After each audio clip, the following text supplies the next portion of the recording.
Hi welcome back to Megha Yuvan Kannada vlogs. Please ಯಾರು ಹೊಸದಾಗಿ ನನ್ನ ವೀಡಿಯೋಸ್ ನೋಡ್ತಾ ಇದ್ದೀರಾ ಅವರು ನನ್ನ ಚಾನಲ್ನ ಸಬ್ಸ್ಕ್ರೈಬ್ ಮಾಡಿ ಮತ್ತು ಪಕ್ಕದಲ್ಲಿರೋ ಬೆಲ್ ಐಕಾನ್ ಕ್ಲಿಕ್ ಮಾಡಿ. ಮತ್ತು ನಾನು ಇವತ್ತು ಅಲಸಂದೆ ಕಾಳು ಕೂಟ್ ಮಾಡ್ತಾಯಿದ್ದೀನಿ. ಇದು ಚಪಾತಿ ಮತ್ತು ಪೂರಿ ಇದಕ್ಕೆಲ್ಲ ಚೆನ್ನಾಗಿರುತ್ತೆ. ಇದನ್ನು ನೀವೂ ಮನೇಲಿ ಟ್ರೈ ಮಾಡಿ ಹೇಗಿದೆ ಅಂತ ಕಮೆಂಟ್ ಸೆಕ್ಷನಲ್ಲಿ ಕಮೆಂಟ್ ಮಾಡಿ. ಆ್ಯಂಡ್ ಇದಕ್ಕೆ ಏನೇನು ಇಂಗ್ರೀಡಿಯೆಂಟ್ಸ್ ಬೇಕು ಅಂತ ಹೇಳ್ತೀನಿ. ಇವಾಗ ಸ್ಟಾರ್ಟ್ ಮಾಡೋಣ ಬನ್ನಿ. ನಾನಿಲ್ಲಿ ಹಸಿ ಅಲಸಂದೆ ಕಾಳು ತೊಗೊಂಡಿದ್ದೀನಿ. ಇದನ್ನು 2-3 ಸಲ ಚೆನ್ನಾಗಿ ತೊಳೆದು ಇಟ್ಕೊಂಡಿದ್ದೀನಿ. ಮತ್ತು ಈ ಅಲಸಂದೆ ಕಾಳಲ್ಲಿ ತುಂಬ ಬೆನಿಫಿಟ್ಸ್ ಕೂಡ ಇದೆ. ಇದು ನಮ್ಮ ಬಾಡಿಲಿರೋ ಕೊಲೆಸ್ಟ್ರಾಲ್ನ ಕಡಿಮೆ ಮಾಡುತ್ತೆ. ಮತ್ತು ಇದರಲ್ಲಿ ವಿಟಮಿನ್ ಆ್ಯಂಡ್ ಪ್ರೋಟೀನ್ ಅಂಶ ತುಂಬ ಇದೆ. ಮತ್ತು ನಮ್ಮ ಕೂದಲು, ಚರ್ಮ ಮತ್ತು ನಮ್ಮ ಉಗುರಿಗೂ ಕೂಡ ತುಂಬ ಹೆಲ್ಪ್ ಮಾಡುತ್ತೆ. ಆ್ಯಂಡ್ ನಮ್ಮ ದೇಹದ ತೂಕನ ಕಡಿಮೆ ಮಾಡಲು ಇದು ತುಂಬ ಸಹಾಯ ಮಾಡುತ್ತೆ. ಮತ್ತು ನಾನೀಗ ಅಲಸಂದೆ ಕಾಳು ಜೊತೆಗೆ ಸ್ವಲ್ಪ ತರಕಾರಿನ ಆ್ಯಡ್ ಮಾಡ್ತಾಯಿದ್ದೀನಿ. ಇದಕ್ಕೆ ಬದನೆಕಾಯಿ ಮತ್ತು ಆಲೂಗೆಡ್ಡೆ ತೊಗೊಂಡಿದ್ದೀನಿ. ಮತ್ತು ನಾನಿಲ್ಲಿ ಇವಾಗ ಮಸಾಲೆಗೆ ರೆಡಿ ಮಾಡ್ತಾಯಿದ್ದೀನಿ. ಇವಾಗ ಒಂದು ಮೀಡಿಯಮ್ ಸೈಜ್ ಈರುಳ್ಳಿ ತೊಗೊಂಡಿದ್ದೀನಿ. ಸ್ವಲ್ಪ ಶುಂಠಿ ಬೆಳ್ಳುಳ್ಳಿ ಮತ್ತು ಕೊತ್ತಂಬರಿ ಸೊಪ್ಪು, ಖಾರಕ್ಕೆ ಎಷ್ಟು ಬೇಕೋ ಅಷ್ಟು, ಅಂದರೆ ಒಂದು 4-5 ಮೆಣಸಿನ್ಕಾಯಿ, ಸ್ವಲ್ಪ ಕಾಯಿ ತುರಿ, ನಾನು ಅರ್ಧ ಹೋಳಲ್ಲಿ 3/4 ಭಾಗ ಹಾಕ್ಕೊಂಡಿದ್ದೀನಿ. ಮತ್ತು ಇದು ಚಿಕನ್ ಸಾಂಬಾರು ಪೌಡರ್, ಒಂದು ಟೊಮೊಟೊ ಮತ್ತು 1 ಟೇಬಲ್ ಸ್ಪೂನ್ ಹುರ್ಗಡ್ಲೆ. ಇವಾಗ ಇದನ್ನೆಲ್ಲ ಒಂದು ಜಾರಿಗೆ ಹಾಕಿ ಸ್ವಲ್ಪ ನೀರು ಹಾಕಿ ಇವಾಗ ರುಬ್ಕೊಳ್ತೀನಿ. ಈಗ ಮಸಾಲ ರೆಡಿ ಆಯಿತು. ಇವಾಗ ಸ್ಟಾರ್ಟ್ ಮಾಡೋಣ ಬನ್ನಿ. ಸ್ಟವ್ ಆನ್ ಮಾಡಿ ಇವಾಗ ಒಂದು ಕುಕ್ಕರ್ ಇಟ್ಕೊಳ್ತೀನಿ. ಕುಕ್ಕರ್ ಬಿಸಿ ಆದಮೇಲೆ 1 ಟೇಬಲ್ ಸ್ಪೂನ್ ಎಣ್ಣೆ ಹಾಕ್ಕೊಳ್ತಾ ಇದ್ದೀನಿ.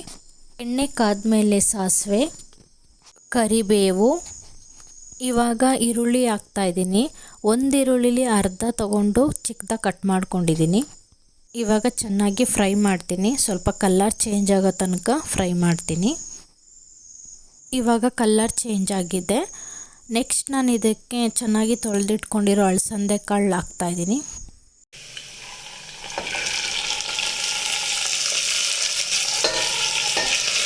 ಜೊತೆಗೆ ಬದನೆಕಾಯಿ ಮತ್ತು ಆಲೂಗೆಡ್ಡೆನೂ ಕೂಡ ಹಾಕ್ತಾಯಿದ್ದೀನಿ.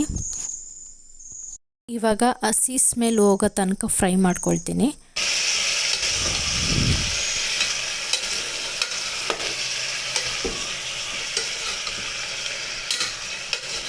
ಇವಾಗ ಸ್ವಲ್ಪ ಉಪ್ಪು ಆ್ಯಡ್ ಮಾಡ್ತಾಯಿದ್ದೀನಿ. 1/4 ಸ್ಪೂನ್ ಅರಿಶಿನದ ಪುಡಿ ಹಾಕ್ತಾಯಿದ್ದೀನಿ.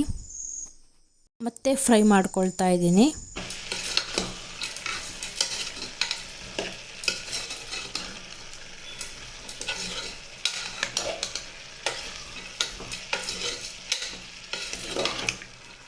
ಇವಾಗ ಇದಕ್ಕೆ ಮಸಾಲ ಆ್ಯಡ್ ಮಾಡ್ತಾ ಇದ್ದೀನಿ.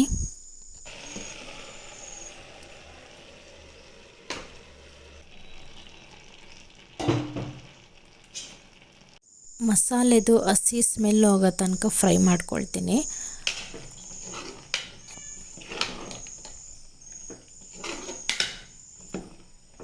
ಇವಾಗ ಹಸಿ ವಾಸನೆ ಹೋಗಿದೆ.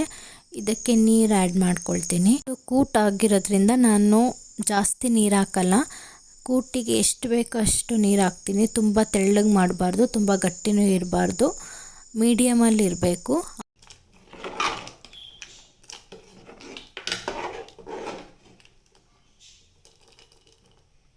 ಒಂದು ಸಲ ಟೇಸ್ಟ್ ನೋಡ್ಕೊಳ್ತೀನಿ, ಉಪ್ಪು ಖಾರ ಎಲ್ಲ ಸರಿ ಇದೆಯಾ ಅಂತ. ಎಲ್ಲ ಸರಿ ಇದೆ. ಆದ್ದರಿಂದ ನಾನು ಇವಾಗ ಕ್ಯಾಪ್ ಕ್ಲೋಸ್ ಮಾಡಿ 1 ವಿಷಲ್ ಬರೆಸ್ತೀನಿ.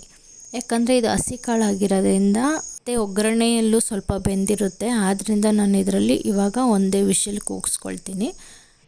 ಇವತ್ತು ನಾನು ಕೂಟ್ ಜೊತೆಗೆ ಪೂರಿ ಮಾಡ್ತಾಯಿದ್ದೀನಿ. ಇದಕ್ಕೆ ಪೂರಿ, ಚಪಾತಿ ಎರಡೂ ಚೆನ್ನಾಗಿರುತ್ತೆ. ಆದ್ದರಿಂದ ನಾನು ಇವಾಗ ಪೂರಿ ಮಾಡ್ತಾಯಿದ್ದೀನಿ.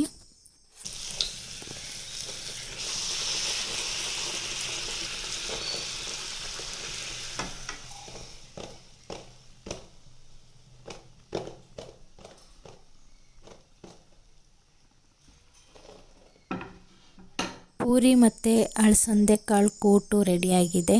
ನೀವು ಇದನ್ನು ಮನೇಲಿ ಟ್ರೈ ಮಾಡಿ ಹೇಗಿದೆ ಅಂತ ತಿಳಿಸಿ. Thank you so much.